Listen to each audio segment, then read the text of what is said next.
Dos personas. En toda la historia de la humanidad, solo dos personas no experimentaron la muerte. Enoc caminó con Dios y Dios se lo llevó. Y Elías fue arrebatado al cielo en un torbellino de fuego. Pero, ¿por qué? ¿Por qué Elohim eligió a Elías para esta experiencia única? ¿Qué tenía Elías que lo hizo digno de saltarse la muerte misma? Porque no fue por ser perfecto. Elías tuvo momentos de duda profunda. No fue por nunca fallar. Elías huyó aterrorizado de una amenaza. Entonces, ¿qué fue? Hoy vamos a descubrir por qué Adonai llevó a Elías al cielo en carros de fuego y por qué su historia cambia todo lo que pensabas sobre lo que Dios realmente valora. Porque la respuesta no está donde esperas. Y cuando la descubras, nunca volverás a ver tu relación con el Señor de la misma manera. Esta es la historia del profeta de fuego que nunca murió. En historias bíblicas narradas, Elías apareció de la nada. No hay registro de su nacimiento, no hay genealogía, no hay preparación visible. Primero Reyes capítulo 17 verso 1 dice simplemente: Entonces Elías Tisbita, de los moradores de Galaad, dijo a Acab: Vive el Señor Dios de Israel, en cuya presencia estoy, que no habrá lluvia ni rocío en estos años, sino por mi palabra. Eso es todo, sin introducción, sin credenciales, sin explicación. Un profeta desconocido se presenta ante el rey más poderoso de Israel y declara una sequía de 3 años y medio, por su palabra. ¿Quién era este hombre? Elías el Tisbita, de Tisbe de Galaad, un lugar remoto, un pueblo olvidado, un origen humilde. No era de Jerusalén, no era sacerdote, no era de familia real, era nadie, pero tenía algo que lo hacía diferente. Vive el Señor Dios de Israel, en cuya presencia estoy. Esa frase lo dice todo.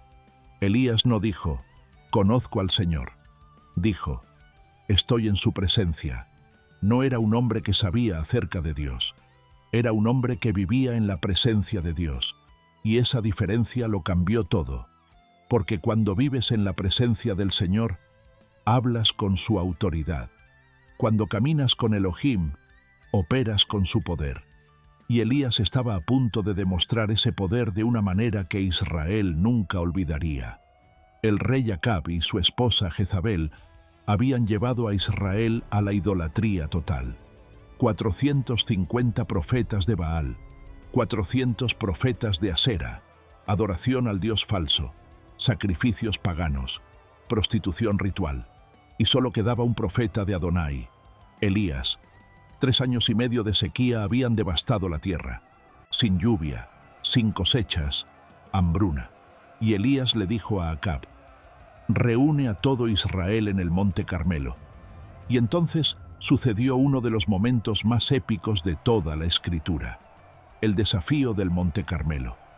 Elías se paró frente a todo Israel y dijo: ¿hasta cuándo claudicaréis vosotros entre dos pensamientos? Si el Señor es Dios, seguidle, y si Baal, id en pos de él. Y el pueblo no respondió nada. Silencio.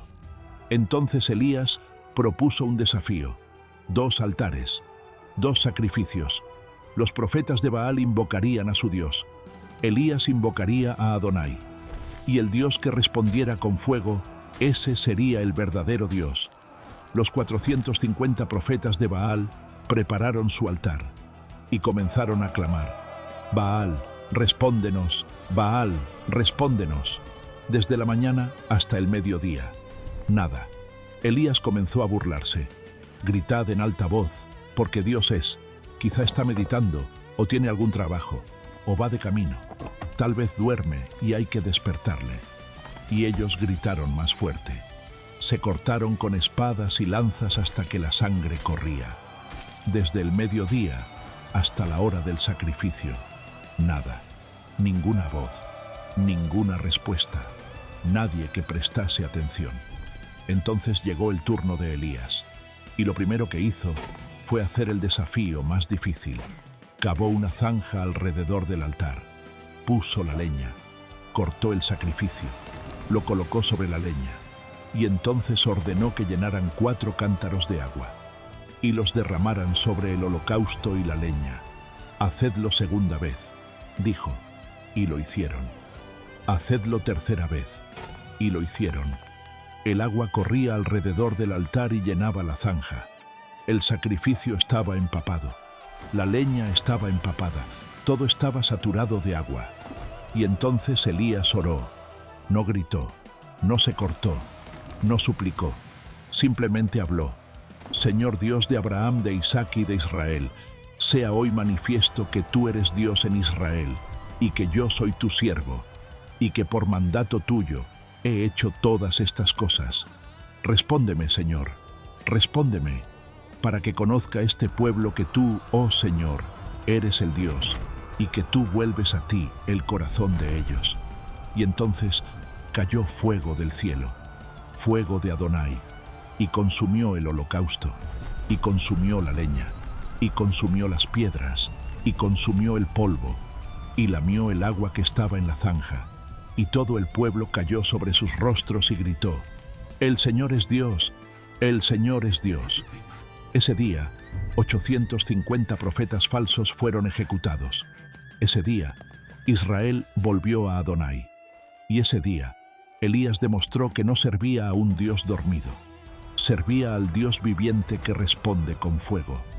Pero la historia de Elías no terminó ahí, porque después del monte de Victoria vino el valle de duda. Después del monte Carmelo, Jezabel envió un mensaje a Elías: «Así me hagan los dioses, y aún me añadan, si mañana a estas horas yo no he puesto tu persona como la de uno de ellos». Amenaza de muerte. Y Elías, el mismo profeta que acababa de derrotar 850 profetas falsos, el mismo hombre que había visto fuego caer del cielo, el mismo siervo de Dios que había declarado sequía y lluvia, huyó, corrió por su vida. Primero Reyes 19, verso 4 dice: «Y él se fue por el desierto un día de camino, y vino y se sentó debajo de un enebro, y deseando morirse dijo: Basta ya, oh Señor, quítame la vida, pues no soy yo mejor que mis padres». Acababa de tener la victoria más grande de su ministerio, y ahora quería morir. ¿Ves lo que pasó? Incluso los gigantes de la fe tienen momentos de profunda duda. Incluso los profetas de fuego enfrentan depresión. Incluso aquellos que caminan en la presencia de Dios se cansan. Pero aquí está lo hermoso. Dios no lo rechazó por esto. No le quitó su llamado. No dijo: «Ya no me sirves». En cambio, envió un ángel, con pan cocido y agua, y le dijo: «Levántate y come». Y Elías comió, y durmió. Y el ángel vino segunda vez y le dijo: «Levántate y come, porque largo camino te resta». Y con la fortaleza de aquella comida, Elías caminó 40 días y 40 noches hasta el monte Horeb, el monte de Dios, el mismo monte donde Moisés había visto la zarza ardiente. Y allí, en una cueva, Elohim le habló, no en el viento fuerte que rompía las montañas, no en el terremoto, no en el fuego, sino en un silbo apacible y delicado, un susurro. Y Adonai le dio una nueva misión: ungir reyes, ungir a su sucesor Eliseo, terminar lo que había comenzado, porque el fracaso de un momento no cancela el propósito de una vida. Y Elías se levantó y obedeció, y continuó su ministerio con poder renovado, hasta el día que Dios decidió que era tiempo de llevarlo a casa, pero no de la manera que todos esperaban. Segundo Reyes, capítulo 2. El día que Adonai decidió llevar a Elías al cielo. Elías lo sabía, Eliseo lo sabía, los hijos de los profetas lo sabían. Todos sabían que este era el último día de Elías en la tierra, y Elías caminó por última vez, de Gilgal a Betel, a Jericó, hasta el Jordán, y en cada lugar intentó dejar a Eliseo atrás. «Quédate aquí», le decía. Pero Eliseo respondía cada vez: «Vive el Señor, y vive tu alma, que no te dejaré». No iba a perderse este momento. No iba a dejar a su maestro solo. Y cuando llegaron al Jordán, Elías tomó su manto, lo enrolló y golpeó las aguas, y las aguas se apartaron a uno y otro lado, como con Moisés en el Mar Rojo, como con Josué entrando a la tierra prometida. Y Elías y Eliseo cruzaron en seco. Y al otro lado, Elías le preguntó a Eliseo: «Pide lo que quieras que haga por ti, antes que yo sea quitado de ti».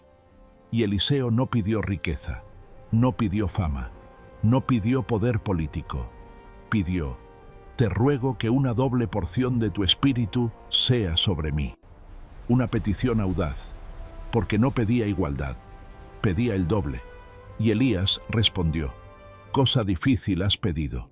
Si me vieres cuando fuere quitado de ti, te será hecho así, mas si no, no». Y mientras caminaban hablando, mientras Eliseo escuchaba las últimas palabras de su maestro, sucedió.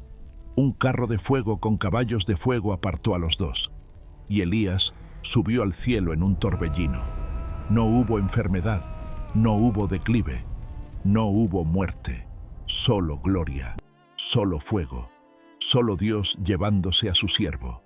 Y Eliseo vio todo, y gritó: «Padre mío, carro de Israel y su gente de a caballo».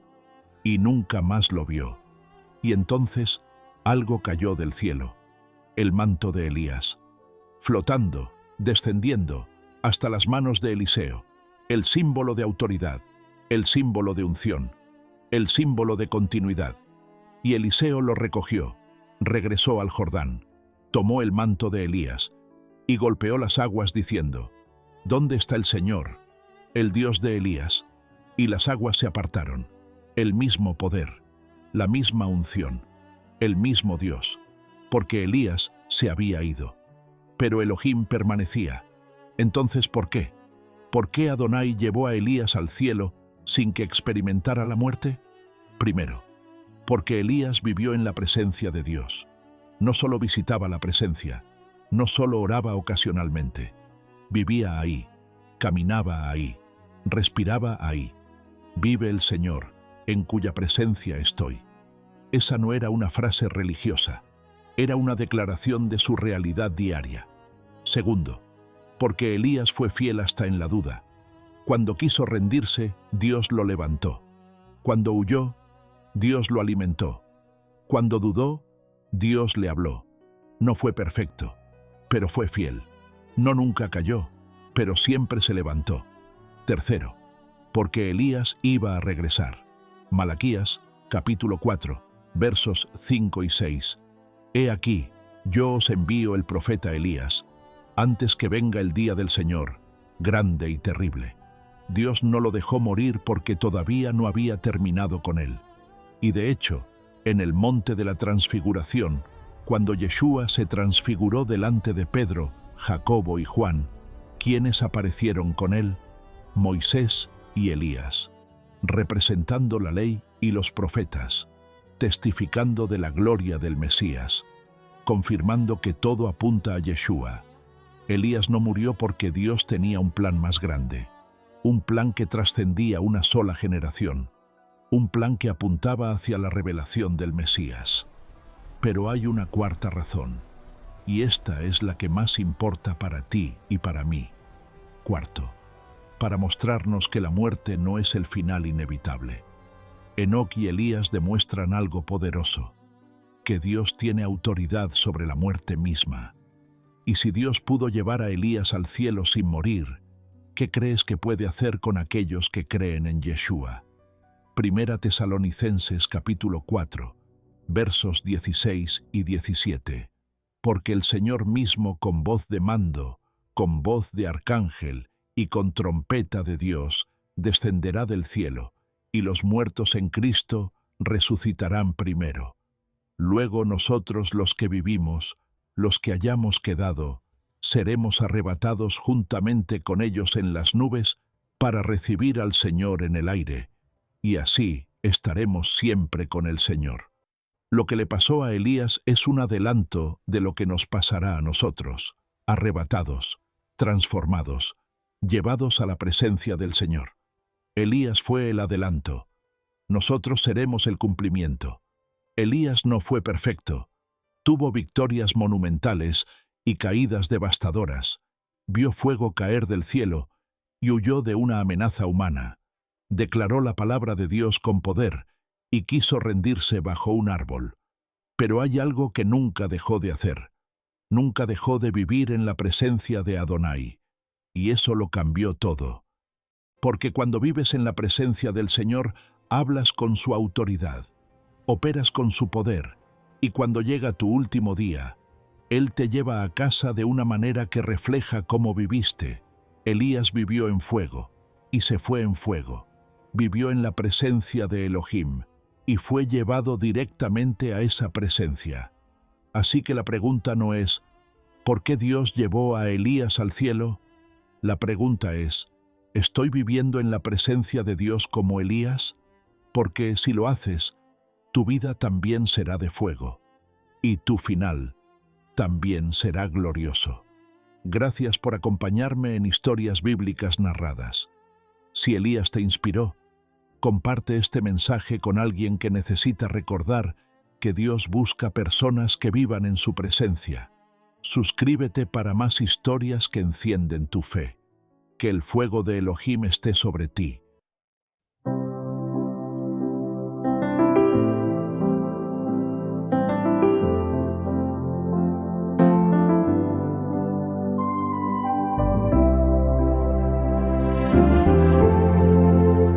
En tu presencia, como Elías declaró ante el rey, vive el Señor, en cuya presencia estoy. No quiero solo visitarte, Adonai. Quiero vivir, quiero morar donde tú estás. No en el viento fuerte, no en el terremoto, no en el fuego que pasa, sino en tu silbo apacible. Quiero vivir